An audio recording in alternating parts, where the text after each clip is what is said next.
We, you didn't think I was going to introduce you that way, did you? No, that wasn't in the green room. We have a wonderful woman coming up here. We also met her at Fresh Found Stories, and I get a big smile on my face every time she walks in. I know she's always going to tell a great story, and after a while, we voted her secretly she is most likely to get a hug after the show of anyone.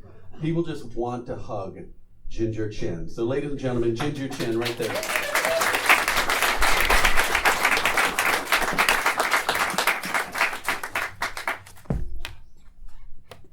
I think I'm going to start this one a little differently. I'm going to give a little bit of an introduction to myself.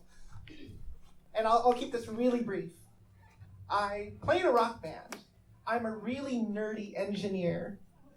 I have been exploring what it means to share my story on stage, and when you combine that with the fact that I'm transgender, it makes for some really unusual stories.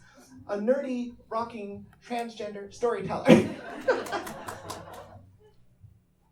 And today's story starts with an exchange that I had with an acquaintance of mine, someone who really didn't know me very well. And he said to me, "Wow, Ginger, you're so awesome. You're transgender and you're living your life and you're being authentic."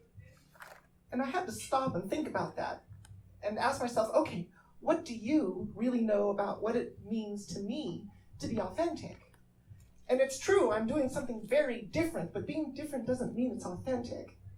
And I did explode out of one very rigidly defined box of Chinese male conformity, but the irony is I flew out of that box and I just landed in another box of my choosing, which is just about as rigidly defined by cultural norms and expectations of gender as before.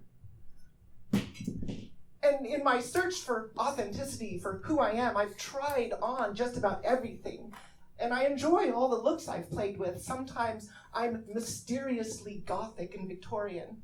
And sometimes I go all the way back to the 50s and I am retro and rockabilly. I can be bohemian and gypsy and casual, and I can also work the heels and the power suit at work. But in all of this, the question was always in my mind as far as, okay, where in this intersection of things am I really to be found? And I wonder what all of these things say to the world around me. I remember this one instance where I was watching Bill Gates being interviewed, and people noticed that when he was sitting in certain stools and certain chairs, he would rock.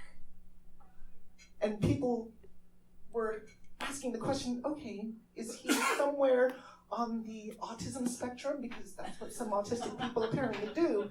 Now, it's the brilliant kind of autism, to be sure. And the thing is I rock too.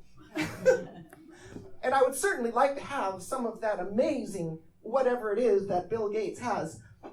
But it was always something on my mind. Okay, what does this really mean? And it happens a lot. I mean, for me, if I'm listening to a beautiful passage of music, I will find myself doing this.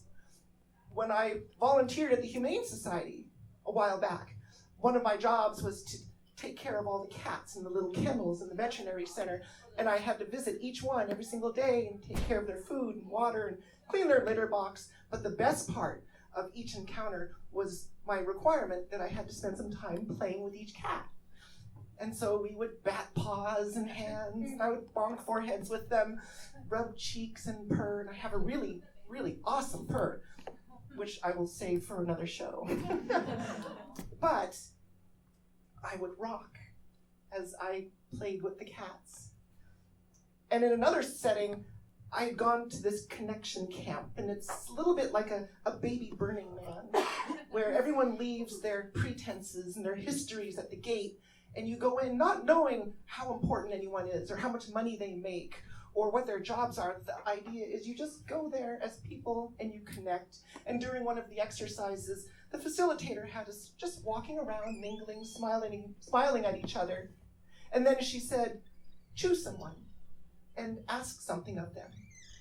And a man chose me, and he asked me, would I represent his mother and cradle him as his mother never cradled him? And I agreed. And so I sat on the floor, and I drew him close to me, and as he leaned into me, I sang him a lullaby, and he cried, and I rocked. And in a very similar situation, a friend of mine, she was suffering some really horrible things at home, and she needed to escape. And so she came to my place, and I said, here, put your head on this pillow in my lap. I will rub your temples and maybe take you away from all of that awfulness for a little while. And as I did that, I leaned over her, and I rocked, and I closed my eyes. And at some point, she opened her eyes, and she looked up at me, and she exclaimed, Ginger, you're doing the mommy bounce. And I said, what? And she said, it's the mommy bounce. It's what some mommies do instinctively with their babies. And that was a huge reset button for me, because this rocking thing that I had tried to ignore, that I tried to not think about too much, didn't really understand it, she all of a sudden gave me a chance to look at it sideways. And it wasn't that she gave it a name, but context is always nice. And it wasn't that this was something that mommies do instinctively with with their babies, although it's really nice to know that I might have that in me too. No, it was that she gave me a reference point for what it meant to be authentic. And what do I mean by that? So bear with me. This is going to be the engineer part of me coming out. Everything I do and that I had tried to adopt was something I'd seen before, whether it be the words or the gestures or the clothing styles. I've seen it all before, and I know what it says to the people around me. And the thing is that every one of these things is meant to show something. It's meant to convey. It's meant to convince. It's meant to gain the acceptance into a group or to say something. And in my world, it's important to say those things, because not only am I trying to find a way to fit into the world, I'm also trying to stay safe too. But my friend, having awakened me to looking at my rocking in a different way, she alerted me to something that I did that was beautifully free of any preconceptions of what it meant to anyone. I truly had no idea what my rocking means to anyone. What I do know is that it comes from inside. And it was the perfect controlled experiment. Here's something that has no entanglements with the outside world. I don't have to worry that I'm trying to use it to shape the world around me and influence the people around me.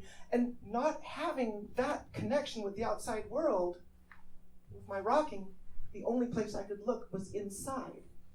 And when I looked, I began to see what that meant. When I'm goofing around with the cats, that's the joy of play. And when I'm cradling a broken man, that's the sadness of compassion. And when I'm tending to a wounded friend, that's the love of care. And when I first came out at work, I remember it was the middle of August. The sun was high in a cloudless sky. I was walking on the sidewalk outside my office building, and I remember turning my cheek to the sky, feeling the sun touch me, and almost pretending that it was just another cat with whom I was rubbing my cheek and rocking. And in that moment, my authenticity is presence. I had searched so long for what authenticity was by doing things on the outside and hoping that something would push inside, resonate, feel true, so I could claim it for myself. But it turns out that authenticity for me is not what's going on out here. It's what's happening inside. And if I can find those feelings inside, all that junk on the outside is just going to happen, and I've learned that it does. My authenticity had always been there. It had just been hidden away behind doors of uncertainty and doubt. And my friend, she showed me the key.